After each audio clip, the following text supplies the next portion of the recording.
Hello everyone, thank you so much for joining. In today's video I would like to give you an example of how to use the Hamada equation. Some of you may know the term unlevering and relevering beta more. Why do we need to know this, especially for valuation purposes, to calculate our cost of equity, which is our discount rate used for our free cash flows to equity holders, or if we use weighted average cost of capital, it's part of the equation as well. We want to know our cost of equity, and a different capital structure, debt versus equity, will change our cost of equity. So we want to understand what the right cost of equity will be. And that's why we need to use some of those equations. Let's get started. So the example is a company has a current capital structure of 20% debt and 80% equity. That's their capital structure, an assumption. A few other information are given: risk-free rate 6%, market risk premium, and here always be cautious. Market risk premium is already our market return minus risk-free rate, return on market portfolio minus risk-free rate. So the 6% is already included. We assume our market risk premium is 5%. Our current cost of equity is 12%, and we assume a tax rate of 40%. The question here is, what would our cost of equity be if the company changed its capital structure to 50% debt and 50% equity, which means the company has taken on more debt. So as we know, the more debt a company has taken on, the more risk relies on the shareholders. Yeah, because there are less shoulders to carry. If you have 100% and you have 20/80, then the entire risk of the company here is borne by the equity holders, because these are the owners of the company. The debt holders are no owners, they're just providing capital, they have no voting rights, nothing. So whatever the company does, the entire company business risk lies on those people. If the company has taken on more debt and has now less equity, the same business risk now is borne by only 50%.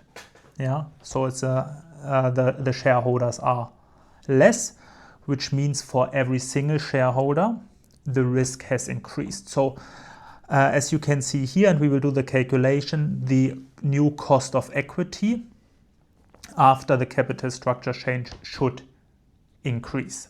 Yeah, okay, let's go through step by step. Step number 1, before we get started.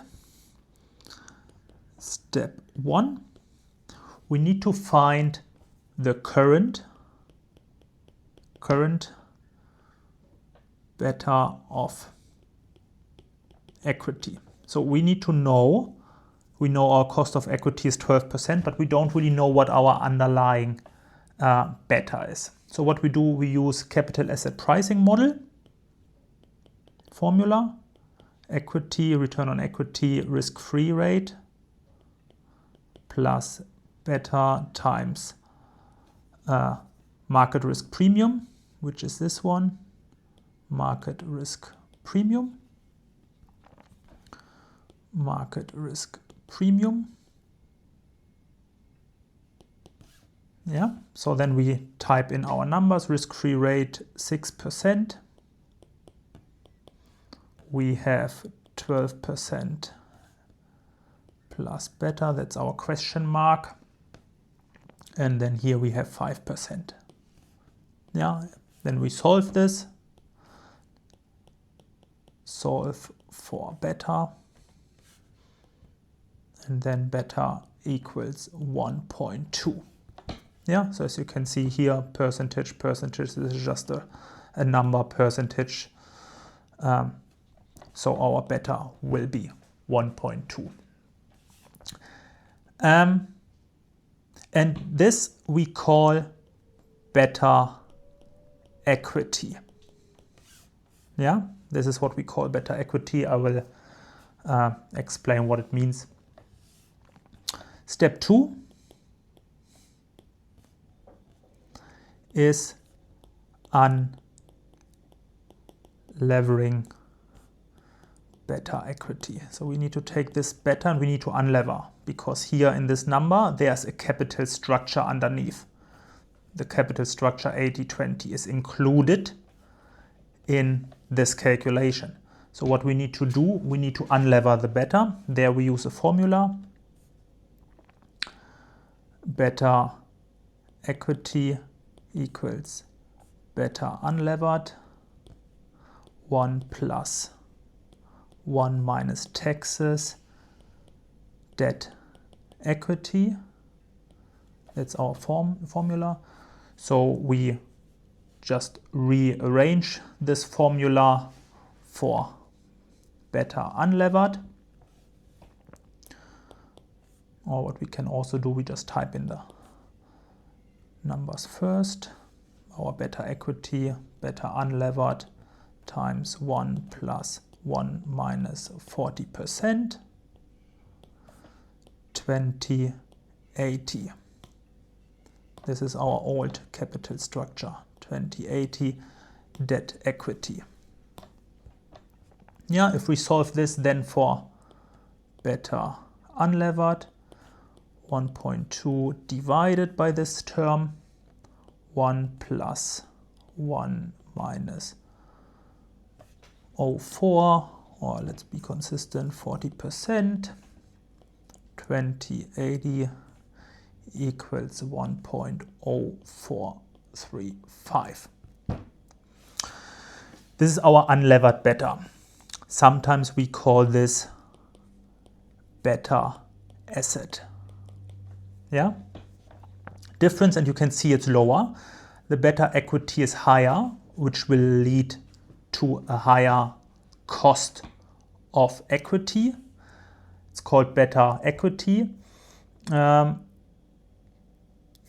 This one is beta unlevered. Here we take out and we assume the company is fully financed by equity only. So we take out the effect of 20% debt and 80% equity. So that's why we call it unlevered. Sometimes we call this beta asset.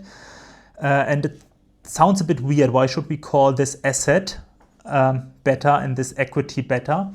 The reason is beta equity reflects the risk of a company's equity, considering both business risk from operations and financial risk from the capital structure. So as you see, as I said earlier, it is a risk those shareholders need to bear. So that's why we call it beta equity. And here beta equity includes business risk plus financial risk, both beta equity. Business risk from operations and financial risk due to leverage, financial leverage. Beta asset only includes business risk and no financial risk. Because here we assume, after we have done the calculation, we assume there is no debt. So this asset beta, or sometimes called beta unlevered beta, asset beta is the same. This represents the company's business risk only, removing the effect of its capital structure, meaning its debt financing. It basically reflects the inherent risk of the company's assets, assuming the company is entirely equity financed. I know it sounds a bit weird why we say only equity financed and we call it beta asset and not beta equity. But just to be clear, beta asset is the unlevered one. Yeah, and you can see it's lower because the risk for the equity holders is less. Step 3, next step, is we need to relever beta asset with the new capital structure. The formula is exactly the same as before. Beta equity, I call it new, because the old one was the old beta, equals beta unlevered, or beta assets, again it's the same formula, 1 plus 1 minus t d over e. The only difference here is d and e are different numbers. It's the new capital structure, so it's 50-50 and not 20-80 anymore. Yeah, then we type in the numbers, 0435, that's the number from here. 1 plus 1 minus 40%, and then as said, 50-50. Yeah, and once you do this, your new beta equity new is 1.6696. And here what you can see is, if you have no debt, your beta asset is 1.0435, the lowest. If you have a little bit of debt, 20%, your beta is 1.2. And if you take on more debt, then your beta is higher, which means, this is step number 4, calculating your new cost of equity, again with CAPM, equals RE new, RF plus delta E MRP equals 6% plus 1.6696 times 5% equals 14.35%. Yeah, and then if you compare your cost of equity after the new capital structure is 14.35%, under the old capital structure it was 12%. Yeah, so you can see it has increased because of the capital structure. Good.